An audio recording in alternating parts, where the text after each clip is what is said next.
All right, we are live, and the New York Mets are in second place, blew the division in a 3-game sweep against the Atlanta Braves, and are going to basically be in the wild card round unless the most ridiculous miracle of all miracles happen, and it would be the longest, most drawn-out miracle of all time for it even to happen. So we're not even going to think about that. What we're going to do is lay back, chill, and start thinking about the wild card match, the wild card round. So what are you going to do if you have to chill out? You're going to get yourself a Coors Light. We've talked about it a million times right now, usually in better circumstances. Fall doesn't have to be a time to end your summer chill. Coors Light helps you find the moments to unwind. Whenever you need to hit reset, reach for a Coors Light. It's made to chill. If you're watching college football, you got some Halloween costume parties. We got trunk or treats going on here. Whatever you may do, Coors Light is the beer that is made to chill. So when I need to hit the reset button, reach for a beer that's made to chill. Get Coors Light in the new look delivered straight to your door with Drizly or Instacart by going to CoorsLight.com/believe. You need beers for the playoffs? That's right. They're in the playoffs. I'm considering the wild card around the playoffs now that it is a series. If it was a one-game thing, if you want to include it as the playoffs, you can. If not, whatever. I'm just going to chill. You know why? Because I'm drinking my Coors Light. And when we go to the Canyon of Heroes, which we are still going to, God damn it, we are going to celebrate responsibly. Coors Brewing Company, Golden, Colorado. All right, boys. We talked about it on Friday. We had our preview pod, and we said basically all we have to do is just win one goddamn game. And if this team has shown what it has shown the entire season, 155 games, 54, whatever, they would show up, they would do what they had to do to at least get that win, and then we go from there. And instead, they showed up. They got their fucking lunch handed to them by the Atlanta Braves. The Atlanta Braves won the division. The New York Mets did not lose the division. You could say they did, whatever. I don't care. The Atlanta Braves went out and they earned that shit. The world champions earned that shit. That's a stupid argument anytime, but particularly here. Like, you show up and you sweep. Like, you fucking earned it. Yeah. I want to start. We'll get into all these specifics, but I want to start with Meek. I feel like I'm watching baby's first heartache. You know, I know you've been through it, but this is really your first big one, right? How old were you in 2007? 2007, I was in 5th grade. So, I mean, I was young, but this is my first adult. And 15 obviously hurts, but in 15 was the worst day of my life after Game 5. So, I mean, as sad as I am right now, I'm not as sad as I was. Okay. That was going to be my question. I was wondering where you were at on that. I think in general, everybody needs to keep some perspective. This is as bad as it gets. As bad as it gets.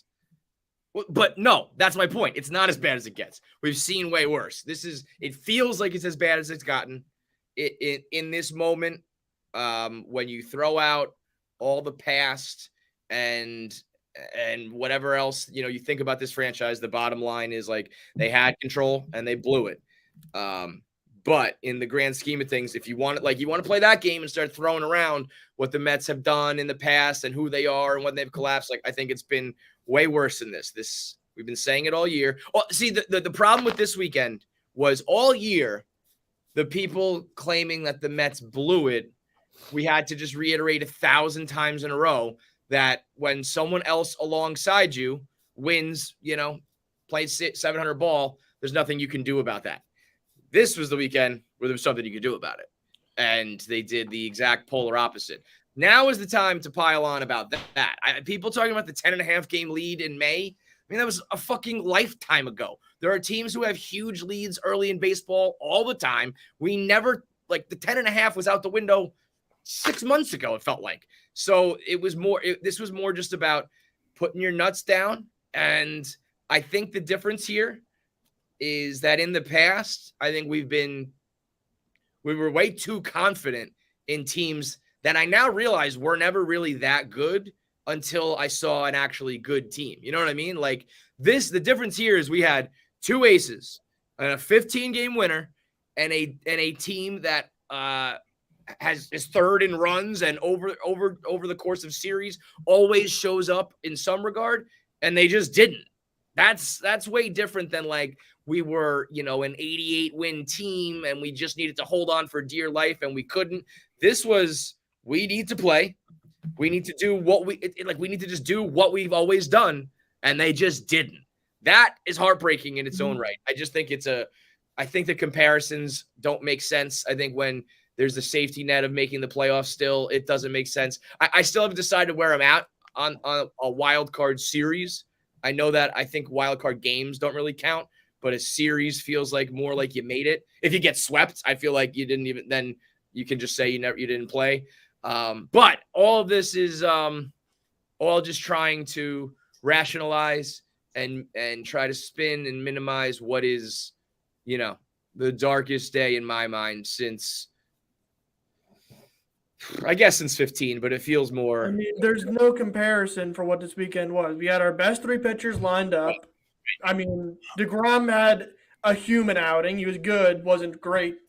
Scherzer got lit up. Bassett got knocked down to third. Lindor and Pete couldn't get a big hit all weekend. The only guy that really showed up offensively all weekend was Neal. Yep. Jeff Neal, man. There's really you can't even point to if they traded for this bad deadline or did this here. It's like, no, their guys just didn't show up, and I don't think there's really any other way to say it. But that's good. No, that's the other thing is the offense just didn't show up too. So even if those guys had pitched lights out, it would have been nail biting and the bullpen. Best part of the team this weekend was the bullpen. All that talk about no lefty reliever, it didn't fucking matter. Trevor fucking May coming in and just Johnny Rodriguez is at the ERA under 3 since the trade deadline. I don't give a fuck about Andrew Chafin. Wow, yeah, all that talk about the bullpen. I still, man, like yesterday. This is all ifs and buts, and if your aunt had a dick, you'd be your uncle, all that kind of shit. But you put up 11 hits on the Braves, and if there was the 12th hit, or one of those hits is an extra base hit instead of a single, or one of those at bats while runners are on base, one of those home runs, like everything's different. It's not, and that you can criticize that, like we need to have more power. We do need home run hitters, but like that kind of was the blueprint for what we do. It just, I think you realize how sorely you miss Marte because you drop him in that lineup and that hit parade just goes, one hit longer or, a couple more outs and you don't get to the bottom of the lineup until you're, McCann batting ninth. It's when, like we were built in such a way that home runs bail you out in a lot of instances. There was never any bailout for the Mets when they won. They just got a bunch of fucking hits all the time. And when you lose a guy and a couple guys go cold and then you tip your cap to some pitching, that's where you're going to fuck yourself. I still think in general that type of lineup plays better in the postseason if like you're going to face good pitching who's not going to make big mistakes and allow you to park them, I would rather that hit parade. But you just have to be clutch, obviously. Otherwise, you have a million singles and a bunch of guys left on base, and it was all pointless. But, it was just like when they were up 3-1, I said they needed a Bassett shutdown inning. And I think everything would have been different. And it was obviously the total opposite. It was a fucking 55-minute inning and absolutely, turned the tides. But it was right there. I mean, 11 fucking hits. They out-hit the shit out of them. And all they needed was one more of those. You drive in 2 and make it a 5-1 game. When it was second and third, oh, man. That's the difference. When you go back and look at it, Travis d'Arnaud with that single up the middle, the only one that wasn't a home run, and you were like, that was the one. Second it happened, you were like, two teams came in. One team's strength is starting pitching. The other team's strength is that they hit the ball out of the ballpark. And that is the exact thing that happened in this series where you were like, okay, our strength didn't match up to their strength this time around. All the other times we faced them, for the most part, we've been able to tamper the fact that they're not crushing it out of the ballpark. You got balls flying over that fucking brick wall. Dansby Swanson, the guy's playing outside of his mind. Is that going to happen the next time we face them? Or are we going to get to the fact where we get to face them? That's a whole other issue because now the postseason pathway is kind of fucked. But at the end of the day, it's the team was built for the postseason, 98 wins. And now all of a sudden you have a little bit of a stumble in September and then they get swept by the Braves. And all of a sudden this wasn't the team that it's been all season long. That's the part that drives me insane because it's this team got us here doing what they do, and now all of a sudden you're going to turn around and have buyer's remorse of they can't play against teams that hit home runs. Shut the fuck up about that. That's stupid. This team, stupid. But at the right moment, and their pitching is the only strength of the team is our pitching. Like, that is the main thing that it's been the whole way through. They keep us in the game, and then we kill you with contact because we're putting the ball in play. They did that. It just so happened that we had 14 singles and fucking 2 home runs when it's too late. Like, that's it. I agree with a lot of that. You can't try to describe this as a little stumble, though, because when it comes down to it, those Cubs and whatever. I don't even care about those Cubs and Nats games. No, but I'm saying, that combined with you had a 2.5 game lead, like late in the season, and then I don't even care about the leads and what series who you played then and now. Like, it's the fact that the head-to-head was so disappointing. And I get what you're saying, that like we didn't put up huge numbers, a lot of soft contact and not big number, not crooked numbers on the board. But bro, the postseason games are going to be 5-2, 4-1, 2-1, 1-0. That's how postseason goes. So like in that regard, no offenses ever like show up and destroy.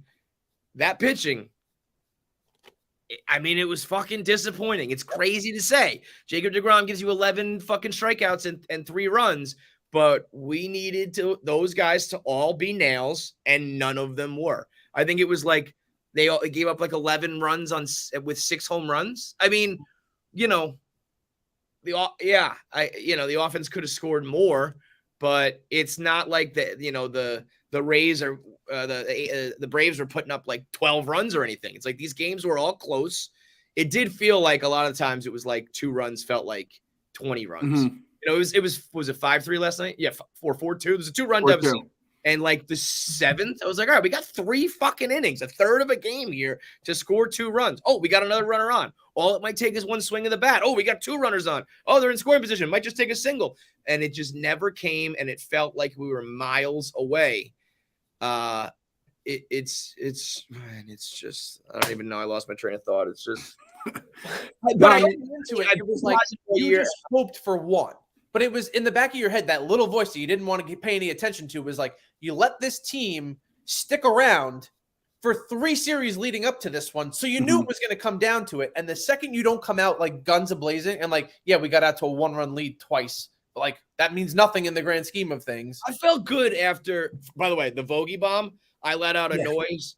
For the most part, I thought the ESPN broadcast was like ridiculous with the way they call those home runs and a lot of the sound that I think they either pipe in or have a microphone in or whatever. But that Vogie bomb, I went, ah! Like I made like a noise that came out of me. I thought that ball was going to the moon the way it sounded. But I felt good after that.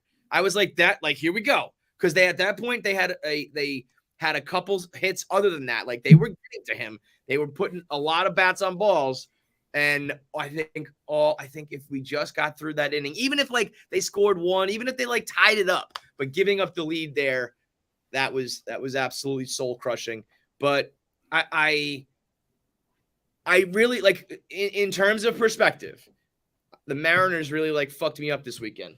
Where's my hat at? I'm gonna have to root for the Mariners. Like the city was on fire, man. The team, the fans, the city itself, the sports world, just to be like in it, you know what I mean? And like, would you rather be 10 games worse and we had a weekend like that to end the season? I think that's crazy. Like you're talking about the way that you're talking about the Mets September is how all those other teams who are like 13 games worse than us in the standings play baseball all year round. So you would have these fans who are so down on the team. It's like you would have been fucking miserable all that time, or would you have just been like, well, we're not as good as the Braves, so now we adjust our sights, you know? Like if you were never contending for the division and you won on a walk-off to go to the playoffs, you'd be ecstatic, right? The Mets fans would be buzzing. We're gonna make some noise as a wild card. And of course I understand the dynamic, seeing it through this lens. It's like, yeah, it sucks. We're limping in now. But if the team doesn't feel that, like the fans feel that way, you just need to make sure the team doesn't, and they just go out there and handle their business. But do you know what I mean? It's like, this is so much doom and gloom for the exact same scenario that you have fans and teams, over the moon about. And, of course, we're World Series or bust, and maybe they're not. But I'm just saying, like, to compare it or treat it like it's one of those years where you're completely eliminated. Like, what if, all right, let's just say they win the wild card round. Then what? Then we're just back to even. And it's like, all right, then we're the underdogs versus the 113 win Dodgers. No one's gonna give us a chance. Our pitcher's burnt. I know the path is now different, but like, look, you got to beat good teams to win a World Series anyway. Would you rather face? I mean, I'd rather face the Dodgers than the Braves. I'd rather face the Dodgers in a 7-game series. I think the other. I'd rather face them in a 5. I want to see the Dodgers in a 5. How can you say that? We're going to use our starting pitchers in the wild card round. Okay, so the way Taiwan Walker throwing to the fucking Dodgers, come on. It's not. No, it's not that. If you win the wild card round in 2 games, you have Bassett game 1, then Scherzer. Well, then some DeGrom, Scherzer game 2, game 3, because they'll be on normal rest for that. Yeah, it's not that big of a thing. Because I'd rather better coast. You got to win that series in 2 games. Otherwise, then our one starter Taiwan Walker. You got to win that series in 2 games. I have a fucking Hall & Oates concert on Sunday night that I booked 3 fucking months ago. My boy's 40th birthday. We got a fucking suite. We got fucking dinner at Tao, and I was gonna go see Hall & Oates for the first time. I've never heard Rich Girl live. I've never heard Private Eyes live, and these motherfuckers just gutted me slowly this entire month, and I just kept the fucking smile and said, if they go out and just show up on fucking Friday, Saturday, or Sunday and get me 1, I thought we could get it home in this Nat series. And if I miss fucking Hall & Oates, I'm going to fucking murder somebody. I'm just telling you now. Breaking news, guys. If I miss fucking Hall & Oates and I have to stream with a fucking cartoon character for my fucking job, I'm going to murder somebody. So, yeah, we have to fucking – Phil's right. I didn't know if – Do it for Hall & Oates. Like do it for Hall & Oates, man. Do it for Hall Oates. It's just it sucks, man. It was a tough September. It was. And that's I mean, I thought for sure. I mean, I said it here a million times. Like, this shit is over, man. We're gonna win this October. And that's why, I mean, I know the Braves overall had a very good record in September, and we didn't, and that's the difference. But the Braves also faltered like down the stretch where they could have put it away. And so, like, that's why when you're tied, when it was 150, 7 games in or whatever it was, and you're tied, you throw out all of it. It's like, all right, the Mets had a 10-game lead. The Braves played like absolute garbage for like 2 months. We lost these series against like the Cubs. They lost their series against the Reds. We lost one against the A's there, but they lost one to the Nats. Like, everything happened enough to be tied. So like the collapsing idea or anything like nitpicking certain series from the past, none of that matters because it all ended up tied. So that's where the disappointment to me has nothing to do with that. It all has to do with we had everything set except for Marte. And that's why I think he might end up being this year's Duaner Sanchez. Like, we had exactly what we wanted. Although, and it's not fucking 50 hindsight, I wanted it the other way around. I still think Bassett, Jake, Scherzer would have been the way to go. But I'll say this: the reason why I'd rather face the Dodgers, I don't know if this is just because you play them 19 times. I don't know if it's just because they're fucking awesome. Those guys laying off of every single slider and every single, big sweeping breaking ball that ends up at your feet. Yeah, I'm just going to stop because that's only what the Dodgers do themselves. Like, I know. And of course, I mean, Dodgers are fucking unbelievable as well. But, when we have faced them and played them, I never watched them do it like the Braves did last night. I mean, like, there's a reason why when we played the Dodgers, we beat 2 out of 3 and then we split the other one. Like, the Braves, you saw them half the time, like, start their swing and nope. And then the difference is, like, ordinarily the reason why Max and Jake are so good is they fuck you with that slider. Or if you're somehow good enough to lay off it, the fastball can still overpower you. And when it doesn't, and those guys just sit and wait, you're fucked. And then you take it down a whole other level with guys like Bassett, and then a whole other level after that with Ty Walker and Peterson, Cookie. cookie. So like, that's the fucking blueprint, and it's way easier said than done. And that's why those guys are like Hall of Famers. But it's like, man, don't let anybody else know that. If you guys all just lay off the sliders, we're all fucked. Here's this note about the Dodgers. Let's say they sweep the remaining games. They go 113-51, whatever it is. They went 1-5 versus the Pirates and 3-3 versus the Nats. They could easily be the greatest team of all time. That's what I mean. But that's also point. Like, I think the Mets had to play a perfect season to beat the defending champs. Yeah. And they played damn close on the whole to a perfect season. And like, of course, there's, offense is feast or famine, and the bullpen stinks, and there's things about it. But overall, you got to play perfect. And they just, that last bit didn't. But that's where it's like, to me, it's like that. That's my perception, by the way. I know there's other people who think that this offense is bad. They just straight up think it's a bad offense. I don't know what to say to you. It's like literally within the last week, we had Pete blasting off and Lindor grand slams. Escobar puts up a 5 RBI game and hits and clutch hits to fucking win it in a walk-off. This is not like, oh, remember that when the offense was doing that? It was fucking a week ago, man. So I just, the short memory on the good stuff, that's the problem. The Mets fans have this deep memory that goes fucking 20 years back, but no memory when it comes to the things that actually happen. And, is it feast or famine? It is.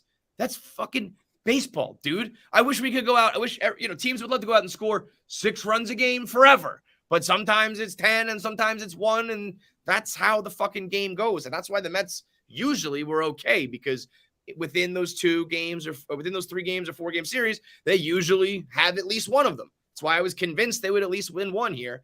And, they fucking didn't, man. But to just like have these sweeping, well, they're bad, 3rd in runs or whatever it was at the time I was checking, 1st in batting average, like 4th in OPS. It's just not a bad offense. It's not perfect. It lacks a little bit of power, but it makes what it does it makes up for in other ways. And if you're going to just tell me that they're bad, then it's like, I don't even know why. Why are you even? Why would you? Before, if we were 90-72, we'd be over the moon saying, "Go fuck up the Padres, do all that." But because our biggest problem was we won too much. That's the thing. It really is, and if you want to say like, well, I have high standards, and it was World Series or bust, and I'm not thinking about last year and how far we've come. That's fine. More power to you. I actually think that's a good way to think in terms of like, hey, we need to hold ourselves accountable to the highest level. But it's also like you can't discount everything else these guys have done. And in a way, as a fan, you're penalizing them for having a better record, for being better throughout all the season. That's what's shitty to me is. And that's the shit that I hope to turn around. And I mean, I think there's a huge difference between venting and being sad and like the pointing of the fingers and the blaming and calling them pathetic and like undeserving. They don't deserve it because they lost the series. They're not undeserving on the whole. As a matter of fact, it's the total opposite. Coming into this series, they deserved it so fucking much, and they erased that with a horrible weekend of play. But on the whole is where I think they've shined, made it through the injuries, made it through any of the struggle, all the Braves up until that moment they handled. Like that's the last argument I would be making is that they didn't deserve it like that. But it's just the name calling and the calling people out and still getting hung up on the trade deadline with Epler. It's like, I'm here to worry about trade deadline ever again. Like fucking Vogie goes out there and Vogie and McNeil. Well, 2 or 3 fucking runs left. They're like, oh, Vogie had an extra bat or 2. Where are you putting this fucking bat? Yeah, Marcano was our highest hitter in August, and Mono Escobar was our highest hitter in September. Exactly. Like, where would they? Where would you have put them? What else could have happened? It was a Marcano summer. Escobar carried us in October. Everything you just said, it's like you don't just even fucking Catcher don't must be doing a 900 OPS in September. There really is. There's no blame except, unfortunately, like down the stretch, it was fucking Jacob deGrom. It was like, I mean, it's crazy to say, but it's a start against start against the A's that's gonna haunt me forever. And a game that I thought he was gonna go like 7 and no runs, he gives up a bunch of fucking home runs. It's kind of crazy. I mean, I'm not saying the offense shined, but it's like it's just when Lindor was red hot, Pete was red hot, Escobar was red hot, Canna's carrying. When half of your lineup you can call out for having a great month of September, they're not struggling. It's the thing that hurts the most about this, and I think obviously, by the way, I didn't even remember the Braves were 23 and 27. They showed that last night on like May 1st. I was like, holy shit. I don't remember the Braves ever having a record that bad. They have Michael Harris up till June, and he's like literally Andrew Jones. His highlight catches on Saturday. They made that announcer come in his pants. Fucking that was Christ. Dude. Those catches were like, okay. Those two broadcasts were just as bad as we all thought. And I'm someone who does not like to point out that but it was bad. I had to watch both on mute. It got that bad throughout the also, night. I mean, sorry, let me just say this before, because you mentioned Michael Harris. We were hoping for lightning in a bottle, and we just didn't get it with our 20-year-olds. And I think in hindsight, it's pretty fucked up to call up a 20-year-old and throw him right in there. Man, that bases loaded at bat could have been absolutely amazing. But he still has so much confidence, though. Like he's like chewing his gum. He's like, I got this. And I hope you got him, man. Otherwise, people, Jared Kalenic, you're going to ruin him. Like, I'm not worried about him in the long run, but man, we wanted something. I mean, that's the story of the weekend, right? We wanted our aces to fucking shove. They didn't. We wanted our offense to get those clutch hits. They didn't. And we wanted Alvarez to be the one, and he wasn't. So, 0 for 3 in fucking what you wanted, 0 for 3 in the games, and now look, if Darren Ruff didn't have his neck injury, he wouldn't have done much better. So you didn't have to watch Darren Ruff do the exact same thing this weekend. We'll think of it that way. And this is, I imagine, it's like everyone. There's a lot of deep-seated hate towards the Braves, and just watching that lead dwindle, go to nothing. But the other thing is, it was just set up so fucking nice. It's like, all right, we don't have to play the wild card round. We get to put our rotation exactly how we want. And then we don't even have to worry about the Dodgers until maybe the NLCS. And then it's either the Dodgers or the Braves if either of them make it, the other wild card goes on a run. And that's all we have to worry about, except for, whoever wins the other wild card, which is, it's Cardinals, and then it sounds like the Phillies can still pass the Padres, right? Yeah, that's what I was going to ask. So who would you guys rather face this weekend, the Phillies or Padres? A very interesting question.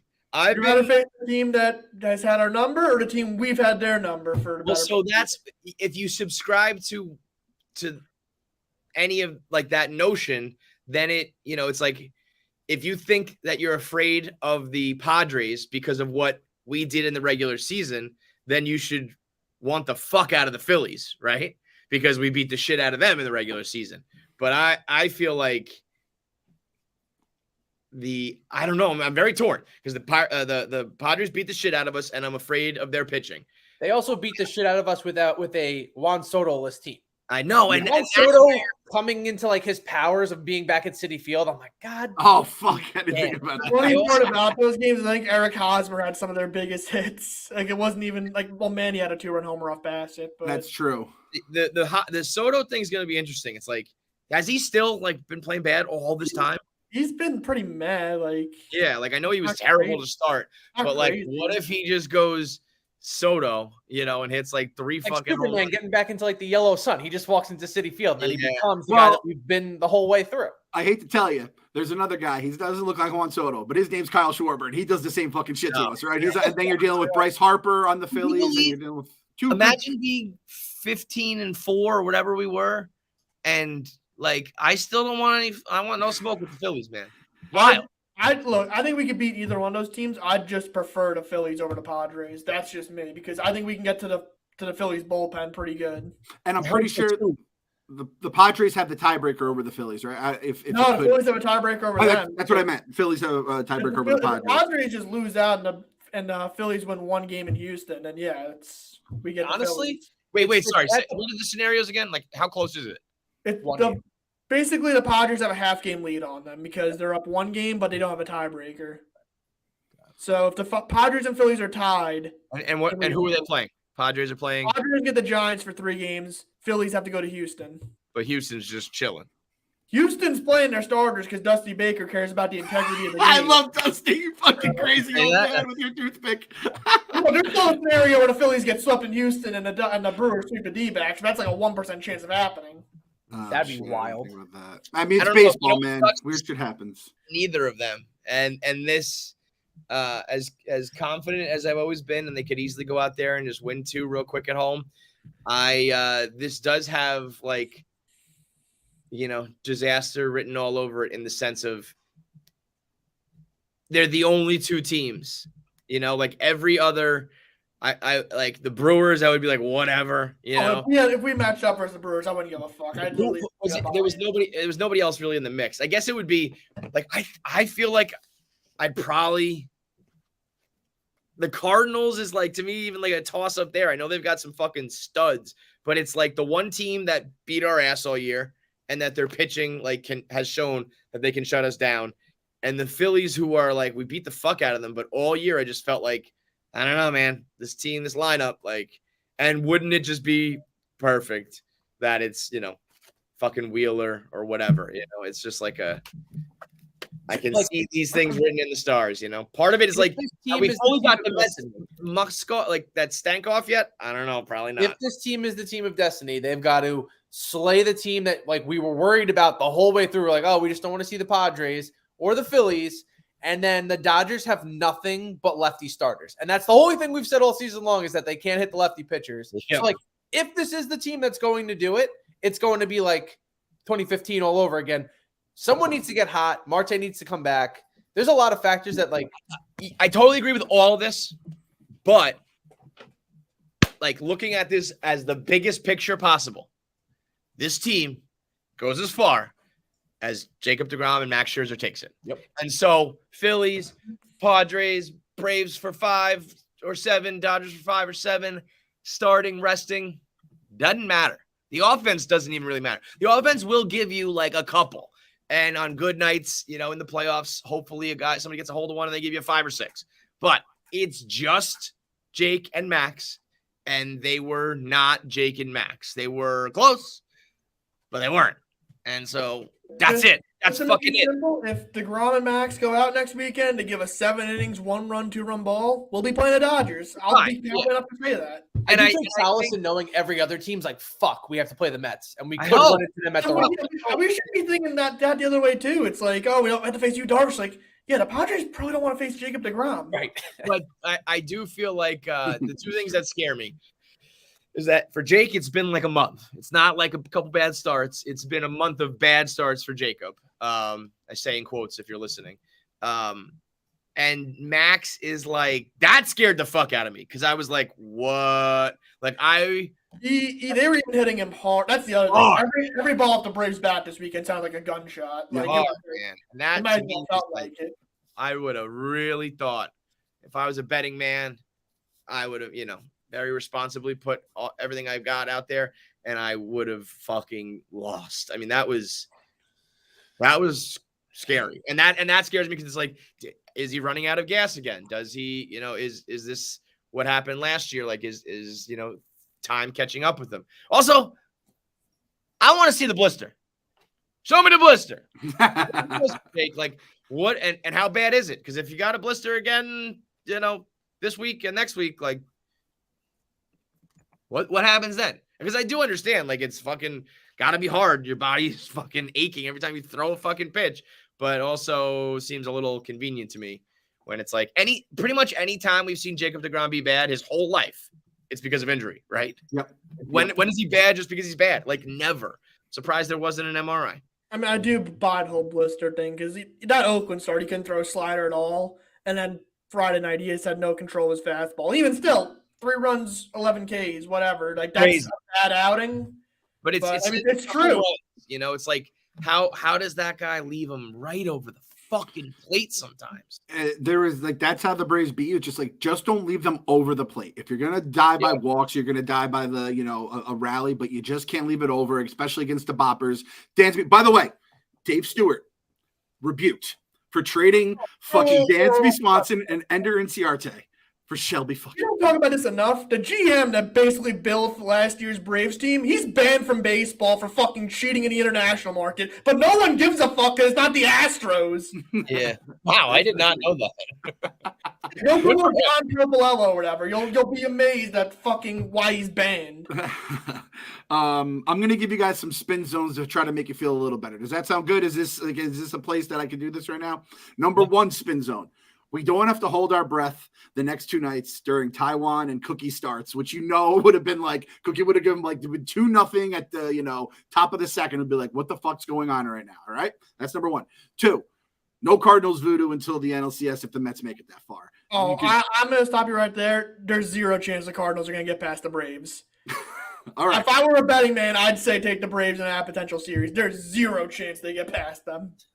Okay, but we don't have to face the Cardinals voodoo. Bottom line, we would have had to face them potentially in the NLDS. Would you rather face the Cardinals or the Braves? I'd easily rather face the Cardinals. A loaded gun to my fucking temple. That's what I'd rather face more than either of those teams right now. Okay, keep going. This feels like a moment, this series, where if there is going to be a World Series DVD, video, whatever the fuck you want to call it these days, this is the moment where it's the rock bottom. I saw Buck. His line was like, this is painful. Now they're going to take their pain out on someone else. That's fucking a t-shirt right there, right? So this is the moment where it could be something like that. I'm not saying it's going to be, but this is basically, you have to have one of these moments at any point of like a World Series. Like the Braves would be 23-27, call Paris, and then fucking, next stop the parade. I don't know what our low point of the season was before this weekend. What would you say it was? Series. Cub Series. Yep, Cub Series.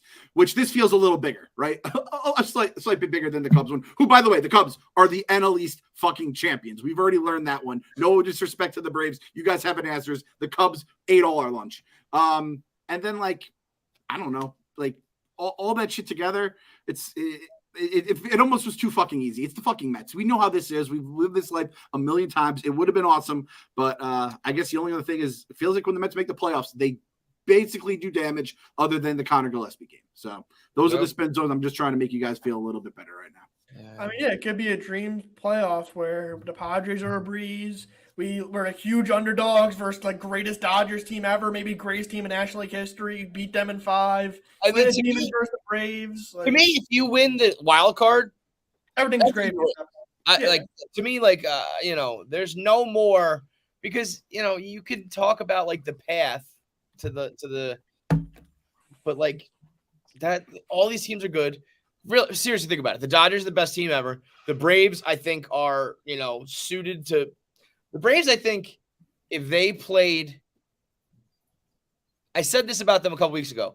I was like, I think the Mets are going to win the division, but if the season was 172 games instead of 162, I think the Braves win the division. I think they just keep getting better. I think the Braves could be just as good as the Dodgers. They're just that fucking good when they're on. So that's that. The Cardinals are the Yankees of the fucking NL, who make you want to puke, and they have their black magic over us. And then the Phillies, if you were to, and not even those 3 teams are pick your fucking poison. There's no, if there was some sort of weak link where it was a horrible division and they only won these many games and whatever, all those teams are fucking good. And if you're in the divisional series and complaining about Cubs regular season because our matchup could have been different, it's get the fuck out. I agree. If we were gonna win a World Series, we'd have to beat the Dodgers anyway. If that's the team we lose to, I'll be upset, but I won't be mad. If we lose to the Padres this weekend, yes, there will be a part of me that says it shouldn't have been this. That's also what softens it a little bit for me is the Braves are fucking good. When people talk about this as an organizational failure, like I said, they gave you Jacob deGrom, Max Scherzer, and a 15 winner in Chris Bassett. They hit on all 6 of their acquisitions this offseason. All of them. You can honestly make a case over the past 2 off seasons, the only bad signing or trade they've made is James McCann. Yeah. Who, by the way, I can't that. It's a horrible signing. I'm not gonna sit here and say it's not, but look at it. We can go through them. Taiwan Walker, Francisco Lindor, Cookie Carrasco, Chris Bassett, Adam Ottavino, Starling Marte, Mark Cannon, Eduardo Escobar, Max Scherzer. It's the whole team. If you don't know all these. I'm going to show you the balance. This is the balance of those. So this is the good. This is the bad. They're equal. That's how fucking bad James McCann is. He is a black hole that makes all those awesome all-stars and everything else equal. He is a fucking thief of joy. He is a fun sponge. He is the worst goddamn player I think I've ever seen in my fucking life. And I just watched Darren Ruff for a month straight. Okay, I found Darren Ruff too, but like I was talking off. Yeah, he's bad too. He doesn't they're fucking tapping their head for the high strikes, and it's like James McCann just fucking letting it go. Bro, that's the other thing. I wish we were fucking cheating like that all year. I know it's legal, but we should have been doing that shit all year too. Yeah, definitely. Always cheat as much as you can. Let's get Beltran in here, man. It's fucking crazy, dude. That stat line: 2 home runs and 15 RBIs. That is insanity. I thought like that stat line was for like, you know, I don't know, like fucking a few weeks like chunk or something like that. Like even knowing how bad he is, that is staggering, man. It's inexcusable. Yeah, Perez in the broadcast goes, that right there is what do you call a non-competitive at bat. He was starting his swing as the ball was being released from the pitcher's hand. You have no fucking clue where the ball's going if that's your approach. Like, yeah, he has any bat speed, so he's like, I gotta start it now and hope to get lucky because I'm fucking slow. And look, you know, if we cut James McCann loose and he sounds like the Tigers or something and has like a 700 OPS and be like, oh, Mets again. I'm telling you right now, if we ever let James McCann go and he's if he's a breathing body on another team elsewhere, that's not our problem. Nope. Oh, and by the way, not to compare the two because it is a different situation, but stop with the Travis d'Arnaud. We should have kept him. Like, that's a fucking tip your cap to him. And the team that like figured the coach or whoever that figured it out, that's a fucking hell of a job by then. Because that dude was, I mean, no one's McCann level, but he was like, get this out of here. This was bad or injured for a total of like 7 years here. And for the most part, he still has had some injury luck in Atlanta where a bad play goes his way. He's out a couple of months. That's happened last year, but it's like, he was bad and injured here. That's what it was. We couldn't fucking survive that. d'Arnaud was the poster child of the Wilpons Mets, where was a guy who was talented, but he'd get hurt or he'd be bad, like you said, and we could just never get him figured out. And if he didn't go to the Dodgers and the Rays and they couldn't fix him, I'd be like, fuck, we really let him go, and he went straight to Atlanta. But the Dodgers and the Rays can't fix him. Just basically the Astros are the only team that basically take those guys and they always just coach them up.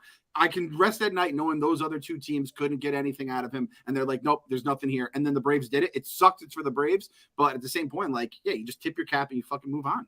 Isn't it so frustrating, though? Like, if you were going to call him up with fucking 6 games to go in the season, why not have just done it earlier and like let him been in Oakland? Give him that launching pad versus Oakland and Miami.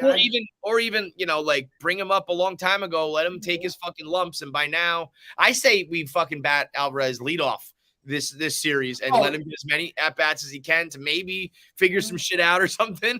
I don't know. These last 3 games completely meaningless. I don't want Nito to catch a single inning. I want it to be Alvarez for 2, McCann for 1, and then we just fucking. McCann can play first base for all I care. He is not catching 1 game in this postseason. You are grinding Nito's fucking kneecaps into dust by the time that this thing is over. Because if we lose this game in this series, or we God forbid lose the series, and it's McCann's fault, I'll lose my fucking mind. Yeah. James McCann looked worse at the plate than Francisco Alvarez did against Kenley Jansen, and he fell and threw his bat twice in that fucking at bat. I mean, McCann is embarrassing. At least like Alvarez is like, I really don't have a problem with Alvarez. Like, he's 20. You threw him into what the Mets and every team need to do and usually do is you set guys up for success. And I understand this was a bit more of a we're kind of in trouble without Marte and maybe a bit of a like who knows. It was an all-in move. Like, if he hits a home run this weekend, maybe he's the most confident guy in the world, or he's going to get blown away on 3 straight pitches pretty much every at-bat.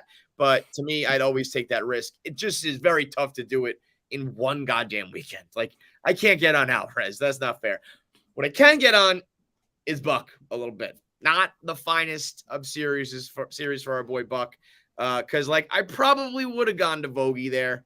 In the moment, I was like, what if Alvarez hits one? But I think if I was a goddamn manager thinking about it logically, probably should have gone to Vogie in that spot with the bases loaded. And some of these, that McGill move, The other thing about McGill's off any playoff roster. If he's not throwing 98, 99, he can't be a reliever. And why is he that though? Is he still hurt? He's either still hurt or he just has a mental block where he just doesn't want to air it out. And either way, it doesn't matter. You're not going to be a good reliever that way. I thought that was going to be such a, shot of energy. But again, the bullpen, fine. The bullpen is the best part of the weekend. Even take out those McGill runs. To me, it was a little nuts to shake the rotation up, even though in hindsight, again, you should be able to pitch Jacob deGrom and Max Scherzer whenever you want, and it should work out. But they juggled the rotation. I know they've been batting, they've been juggling it a little bit once Marte went down, but I don't like Pete in the 2-hole and juggling some of the shit that we did the lineup. And then to go to your not actual relievers during the biggest series of the year, the biggest middle innings of the year, that doesn't make sense to me. Like a 3-2 game is a lot different than a 5-2 game. And whatever the one against Jake was, where it was like, we're within 1 or 2 and now we're not, and if you put in Lugo or Ottavino or whoever, whatever the circumstances were, if you went to your actual relievers, I don't know. So a lot of times with relief pitching, it's damned if you do, damned if you don't. But it just seems like he doesn't. I guess, Meek, you said it before. He doesn't go to his guys. All year he's treated a 1 or 2 run deficit like it's a low leverage situation. In most cases, it kind of is. But it's like, but all of a sudden once it's not, and the game's out of reach, I also do think that there is a level of honesty going on inside his head where he's like, this offense ain't doing it tonight. Yeah, but all the nights this year where we, rallied in the 9th, and it's like, well, you didn't even give him a chance by going to a injured and rehabbed starter. I don't know. Yeah, I mean, he's done that all year where it's like he'll read the bats for a day, be like, I don't think these guys have a comeback. Let's just put in a B reliever. That's a lot different though in basically what I call this a post. Oh God, look at Frank Lumen in the background. There we go. Mute yourself, Phil. Get fucked, Frank. Unmute him. Mate. Can't hear. Never had the heart. They're gonna get swept by the fucking Padres. Nobody and I will be saying the same thing when everyone fucking leaves. Where's your Braves hat, Frank? Where's your Braves hat? Where's your Braves hat, you fucking phony? Put your Braves hat on. Put your Braves. Get out of here. Put your Braves hat on. You can't even have headphones and try and plug that. Oh yeah, that's right. I'm sorry about that. Now say it again, Clem. Say it again. Where's your Braves hat? You made a bet with me through the postseason. The bet is voided because Ruff and Givens are not around this team anymore. They exiled. What was the bet, Frank? What was the fucking bet? No, what was the bet? That doesn't count. That bet you are a fraud. You are a phony. You are not a fucking Mets fan. Doesn't count. They got nothing in the trade line. You have no honor. No honor. No honor. And you know what? You are a fox among our house. Givens and Ruff are less than nothing. The Mets got less than nothing at the deadline. Aaron Ruff is one of the worst players to ever wear a Mets uniform. You're happy with the wild card. And you begged for him to be here. You got on your knees and begged for him to be here. You phony. You phony. You have no honor. You have no honor, sir. Good day, sir. Good day, sir. Good day. Good day, sir. You're satisfied that they got their ass kicked in Atlanta, that they have no fucking heart, that this is what you wanted. This is what you wanted. All you do, you want to be able to yell at the next man. You're a bad person. You're a bad fan. You're a bad man of honor. Dragon sucks, Clem. Every episode. Don't you dare say that. Don't you dare say that about my beloved House of Dragons. Yada, yada, yada. Send him to exile. Yada, yada, yada. Next episode, 20-year time jump. He's back. The Frank the Tank House of the Dragon review. I don't like the time jumps either, Frank. Fuck. They're so stupid. I mean, one episode baby spawn, next minute the guy's like. And I'll tell you what, Frank, did you see the previews for the next episode? They're time jumping again. There's more old kids. I can't do the fucking time jumps. It's the stupidest thing ever. It's like yada yada yada. What the fuck are we watching? I want to time jump out of this fucking life. Just time jump me to next season, win or lose. Get out of here, Frank, and go put on your fucking Braves hat. You made a bet. I want the Frank Fleming. Who once ate a fucking piece of paper with 11 people watching because he made a bet with himself. Because no. This is This is Darren Ruff. It's on Darren That's Ruff. revisionist history, about? though, Frank. They But still they got did less players than at the nothing. deadline. I would rather than done nothing. Bro, what are you That's talking not about? Bogey went 2 for 2 with a home run last night and drove him 2 on the runs. bump. You're talking about I'm not Darren talking Ruff. about quarterback. I'm talking about on deadline day. I said the Mets were going to do nothing. And Clem said, I bet you get to be silenced after October 1st. And No, they you did. should have made a better bet, you dummy. You should have But said. it was, but they, after come October. on. I actually thought they would do something. They didn't. Billy Eppler dropped the fucking ball. Like you can't believe the 4 biggest chokers in the Mets this year are DeGrom on Friday, that was a heel turn. He is going to be a Brave next year. I fully believe that. I fully believe that was the Jacob DeGrom heel turn. Frank, you said, I have it right here. You said if DeGrom gets shut down, your Twitter silence goes through September. You broke that. That was the DeGrom thing. Then the trade deadline was through the playoffs. They made 2 deals at the trade But deadline. both of them were horrible. Did they make the moves? True or false? Yes or no? Say it. Did they make the moves? True or false? They would have been better off not making I them. agree, Frank. All right, So well, maybe the it's your Padres, fault they Frank. fucking Frank, suck. the Padres make a move for Juan Soto, and he was garbage all year. Would you have not counted it if Juan Soto came to the Mets and played poorly? Darren Ruff. Answer the question. Answer the They question. got worse. JD Davis is killing the ball in San Francisco. Oh, now you want J.D. Davis back, Frank? Now you want J.D. Davis back. Get the fuck out of here, Frank.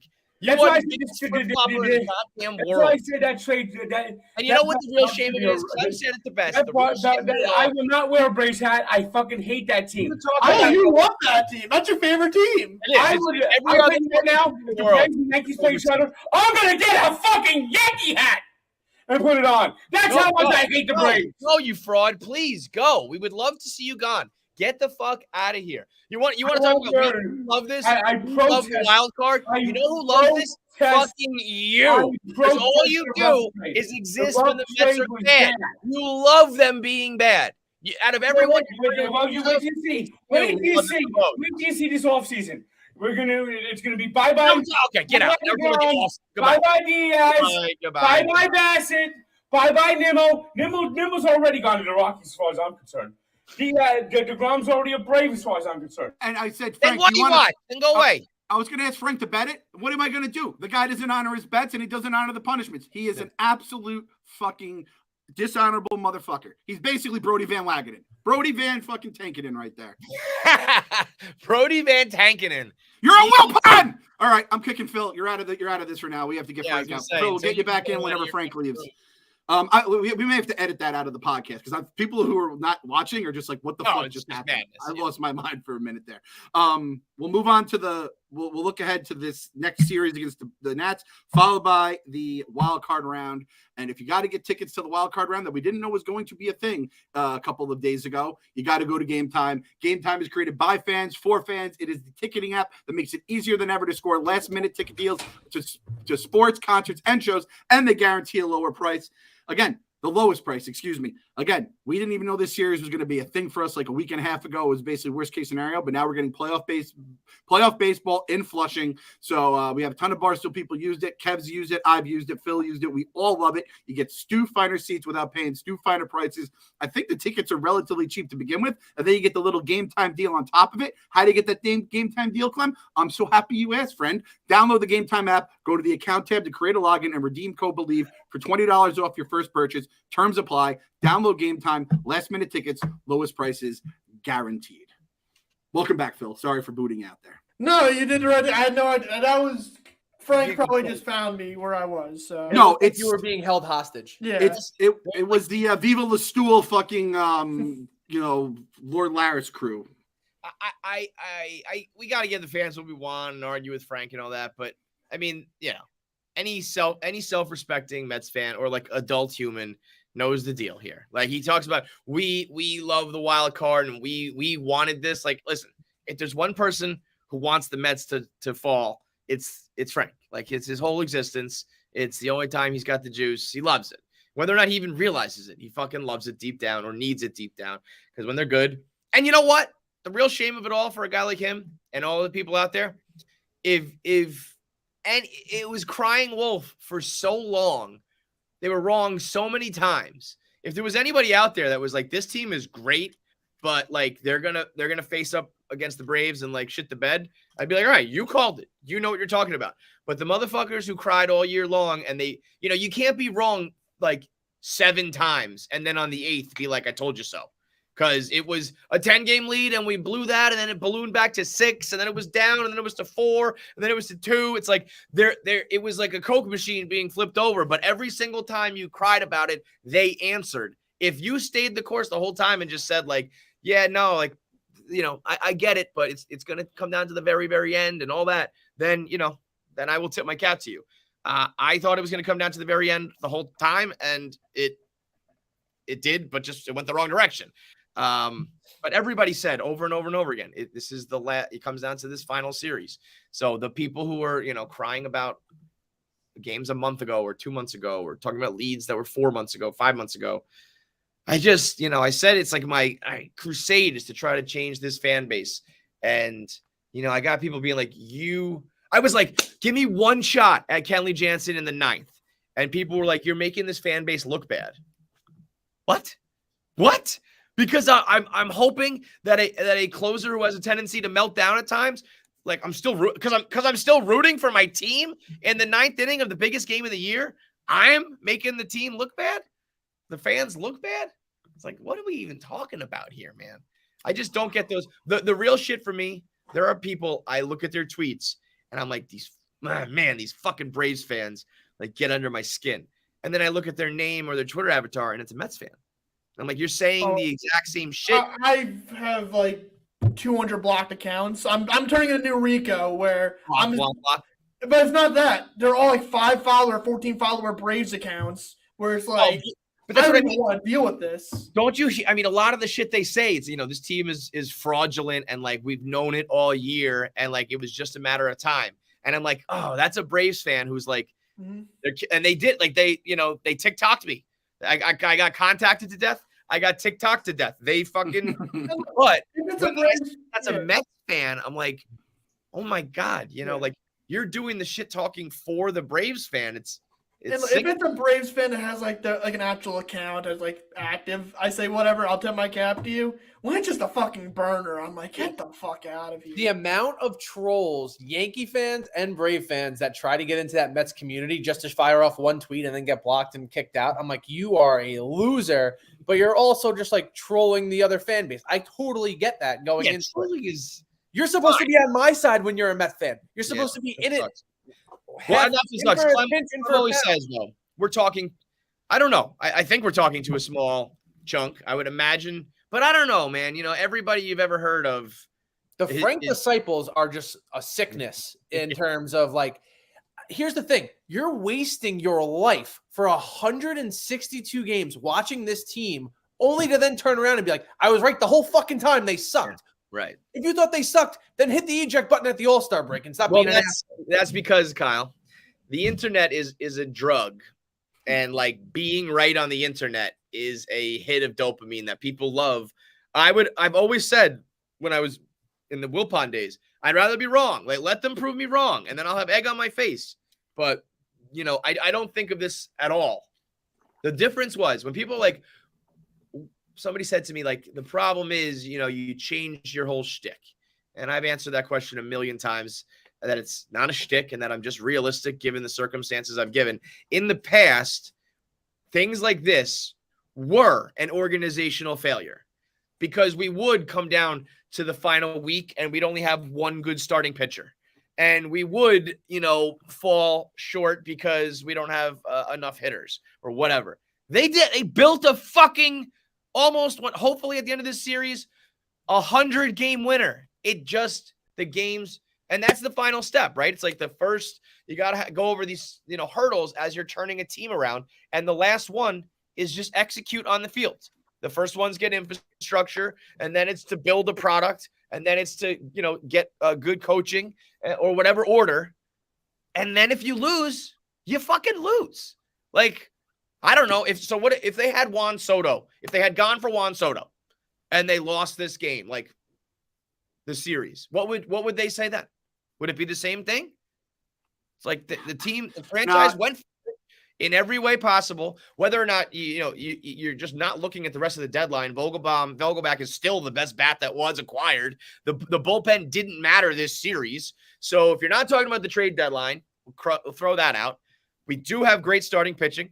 We had an offense that I know you want to see your big home runs, chicks take the long ball, but when you look at the production and the numbers, the only critique is that it's been a bit up and down, but always within like 2 or 3 games at a time. It's not like they went quiet for fucking, months on end. So all of those questions are answered.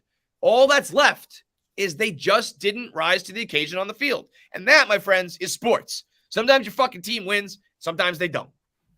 It sucks. It fucking sucks. But you can't point to this is because they didn't spend, or this is because they didn't trade, or this is because it's like they just didn't fucking win this weekend. That's it. And by the way, if there were deep-rooted problems with this franchise, the only way we could find that out is if there was no Braves in our division, would you be saying all this? No, we'd be. No, you fucking wouldn't. And that is the difference. If the Braves weren't in the division and the Mets were like an 88-game winner, and it was because our offense sucked and our pitching was questionable, you could be like, hey, that was kind of like last year when we were in first place, but we were all like, no, I don't know about this team. This team is just fucking good and didn't play. And you wouldn't be criticizing them if there wasn't a 100-game winner alongside of you. It's happened 5 times in the modern world, in the modern era of baseball. It sucks. And look, there's another thing I want to touch on. If you're a loser talking about, 2023 offseason, they got to do this, they're going to lose these guys. Let's wait till the season ends to start talking about 2023 when we have playoffs. Talking about the offseason, that's stuff like loser White Sox and Tigers fans. No offense, Castellano, you're a good kid. But that's stuff like fans of loser teams do. And what if we're still in the playoffs? I don't want to talk about that. If they just win the wild card, then do you care anymore? Would you care about this after if they beat? No, because we match up versus the Dodgers, and whatever happens, then happens. All it is we're playing 2 or 3 extra games. That's it. You still have to run the whole table in order to win a championship. Last I checked, we'd have to beat all these teams we're going to play anyway. We have the season series against the Dodgers. We're in the lead. 10 out of 9 out of 10 to the Braves. What are we talking about here at the end of the day? We're on a down note, yes. That doesn't mean they can't just turn it around and turn the switch back on. And next thing you know, this is the worst month in the entire season. So as long as you're not quote unquote limping into the postseason and everybody does what they're supposed to do, this is the same team they were in August. It's just they happen to be on a down note right now. Shit happens. Minus Marte though, and that is the only thing. And he is clearly the straw that was stirring the drink. I really do fear a little bit of Duaner Sanchez situation, because it's just, when Mitch Keller, I hope you just get DFA'd and never play baseball again. I know it wasn't intentional. The guy that hit him. Yeah. I mean, you have no idea who Mitch Keller is. He's gonna be living in my head for the next 10 years. He'll be the trivia fact.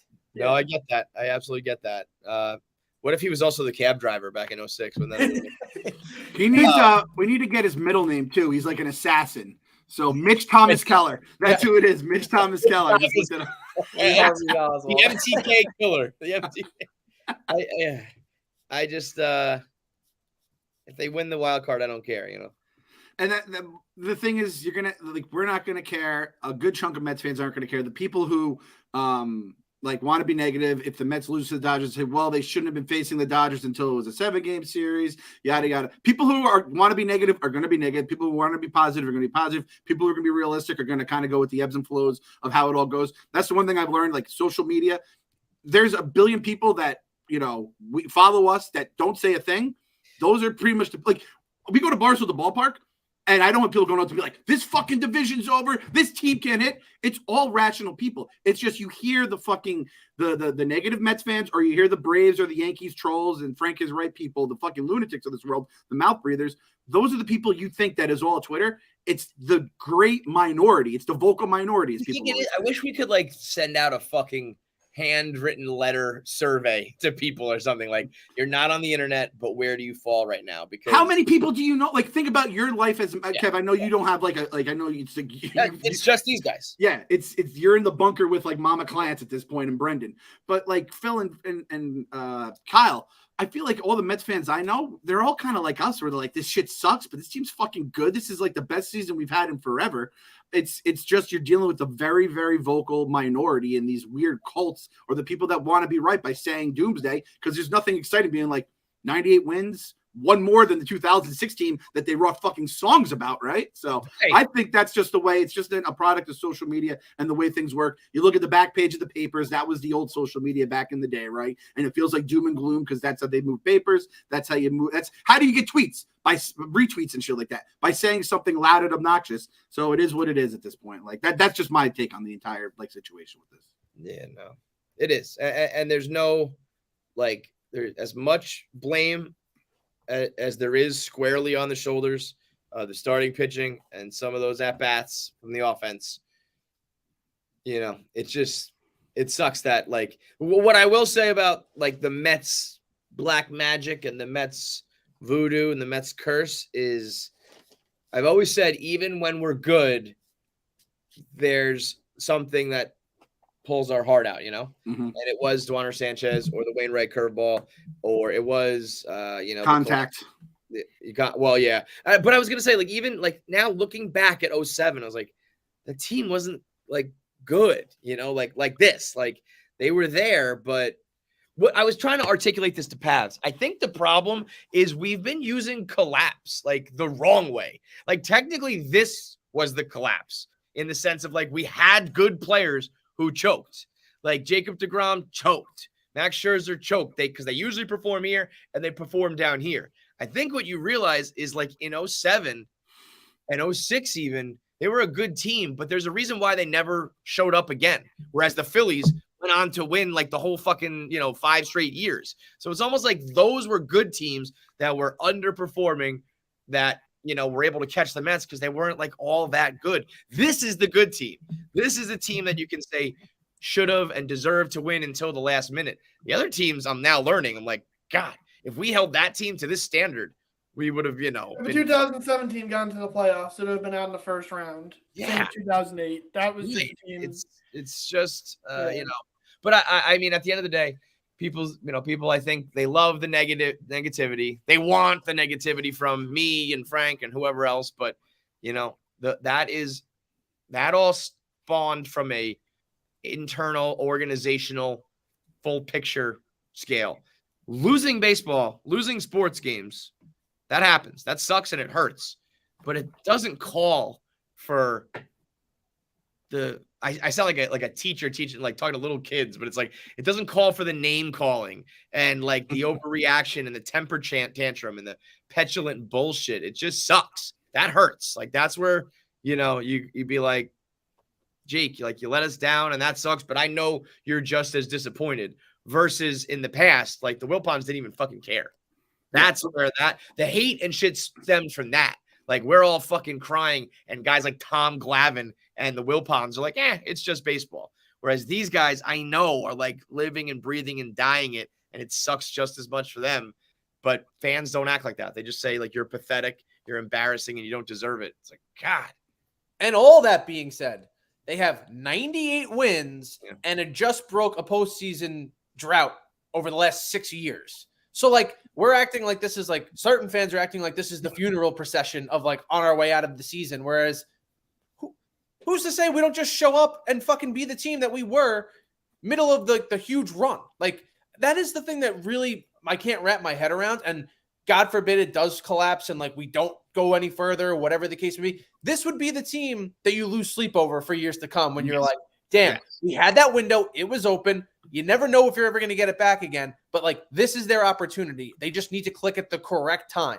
You're telling me this Jacob deGrom can't just suddenly come out over the weekend and be better? He could be light years better than 2015 deGrom, who shoved the Dodgers in a locker when he didn't have his best stuff. Like shit like that, where it's just like, you need to be exactly in the right moment of like hitting a bullet with another bullet. Because that's the only way to beat the Dodgers anyway. And that's where we're at. I mean, I felt miserable on Saturday. I felt miserable last night. I mean, I feel miserable all day today. Maybe tomorrow. Come Friday, this will all get worse. Yeah, like I think I said it last week is like we'll have our morning right now, and then because here's the thing: if the Braves lost, would people be like jumping off their bandwagon? No, they would be saying like they're just gonna sweep the Padres or whoever they play. Like, and I get that it's a matter of timing. The Mets played bad in September, but like, how come people wouldn't be like, yeah? I mean, Braves fans shit the bed for 2 straight months, and like, now they don't deserve it. It would just be like, oh, okay, well, they're gonna handle their business. People just don't have faith in the Mets. I know we like to joke like the little team, the little engine that could, the underdogs, like 300 million. Yes, money wise, sure, they should be there, but like, again, in the social media world, at least, like in our bubble, reputation wise and all that kind of shit, like, nope, people do count them out all the fucking time. So and look, it was April. It was only April. It's only May. Wait for the June swoon, blah, blah, blah. And now here we are. Look, and then what happens if we win the wild card? People say, well, that's now. No, I'm going to act like a fucking underdog then. I'm just going to say you're not giving us a chance versus any of these teams. And if we come through, I'll say, well, we didn't believe in us. It'll be like Steph Curry winning a 4th title in 5 years. Oh, no one believed we could do it. Like, or Tom Brady after ring number 7. Nobody believed I could do it here.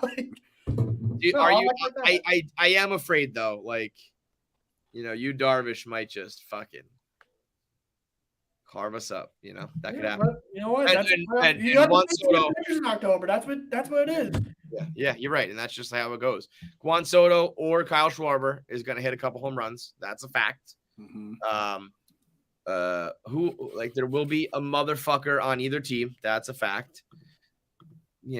One small sliver, tiny little victory was the Braves fans trying to do the trumpets and then just getting fucking worked in that at bat.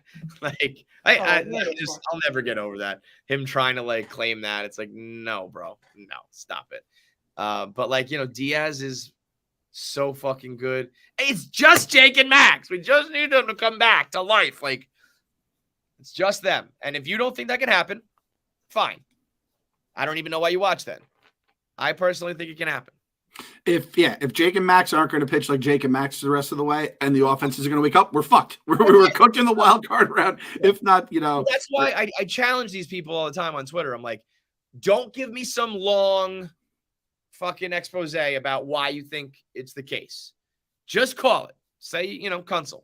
Say this team is not going anywhere. Now, that used to mean playoffs, but we're moving the fucking goalposts here because that's what assholes on Twitter like to do. The Kunzel used to mean, are you making the playoffs? Now the Kunzel means you have to win the fucking World Series. And then I said at the top of the show, in one regard, I like that fact because it's a winner's mentality. On the other hand, it's like, we've been a fucking joke for 35 years. And now you immediately go to, if you don't win the World Series, you're like dead to me. You're the of the latest Kunzel ever, November 1st, 2015. That was when you tweeted Kunzel the season. Right. Like it's you'd think that there would be a little bit more. Like I had no problem being like, fuck, like Jacob deGrom, you let me down. Max, I'm so stunned. Chris Bassett, you couldn't get it done. Man, I really thought you guys were gonna win that series, or at the very least, take away one, still leave us in position. I'm so disappointed. But like, goddamn, the fact that you even brought us here, like, thank you for that. Like the fact that there's like, I don't even see like a single thank you or acknowledgement or whatever of what they have given drives me crazy. It just drives me nuts. Dude, we've been doing this podcast now, I don't even know, 4 or 5 years, whatever it is. And I just think about how it would just be us losing our veins, being like, we have this young pitching, it's dirt cheap, and we're getting Jay Bruce as our big acquisition. And we have Wilson Ramos is the only catcher we're going after. And we're not even thinking, going back even further and not even looking at Matt Holliday because the sticker price is too high. And it's honestly like, it's going to be the opposite. This offseason is going to be like last offseason. It's going to be a lot more pride just re-signing guys we already have. But they're still going to go shopping. They're going to make big moves. They'll probably move some of these prospects that we're all learning to hate, which, by the way, Alvarez, it's put a bad taste in my mouth about Alvarez. It's way, way, way too early. But like when I see his face now, I think of those at-bats because that's the only time I've seen him in the bigs. It just sucks that it had to go like this, but it is what it is. I've done this podcast and we've done it fucking twice a week for God knows how long. And just hearing what we're arguing about and complaining about now and thinking what we were arguing and complaining about back at HQ2, it's like 2 different fucking teams. It's 2 different fucking sports. It's crazy to me. So, I mean, I couldn't sleep last night. I don't know about you guys. Didn't sleep last night. Barely slept Friday. The thought of Saturday is the only thing that kept me going. And then Sunday just came and went, and we just got, kicked in the dick again. But I mean, we called the podcast. We got to believe for a reason. Like, no matter what, gotta believe. Gotta believe.